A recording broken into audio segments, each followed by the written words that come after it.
10 ans après leur disparition, personne ne sait où se trouvent Sarah et Jacob Ogle. Catherine et Troy ont 3 enfants en bas âge, Clint 5 ans, Sarah 3 ans et Jacob 2 ans.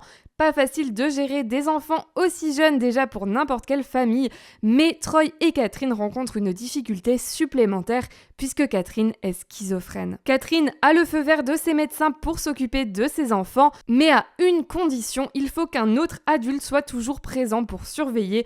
Effectivement, Catherine a un traitement qui la fatigue énormément. Seulement voilà, le 7 septembre 2014, Catherine est en compagnie de son beau-père et elle lui dit qu'elle prend Jacob pour aller chercher une pizza. Son beau-père accepte, mais quand Catherine revient, Jacob n'est plus en sa compagnie.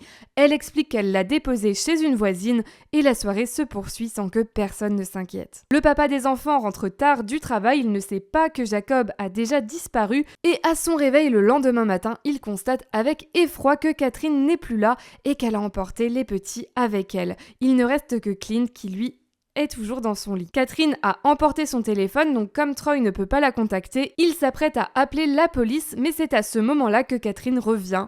Seule, sans les enfants. Catherine lui explique alors qu'elle a déposé les 2 petits dans une nouvelle garderie et Troy est rassuré. La journée se poursuit sans encombre et le soir, au moment d'aller chercher les petits, il rencontre un problème. Catherine ne se souvient plus ni du nom ni de l'adresse de cette fameuse garderie et après avoir fait le tour de toutes les garderies de la ville, Troy annonce à sa femme qu'ils vont maintenant se rendre au commissariat de police. Mais en entendant ça, Catherine s'enfuit. Elle est retrouvée quelques jours plus tard sans les enfants et aujourd'hui, 10 ans plus tard, en 2024, on ne sait toujours pas où sont passés Sarah et Jacob Ogle.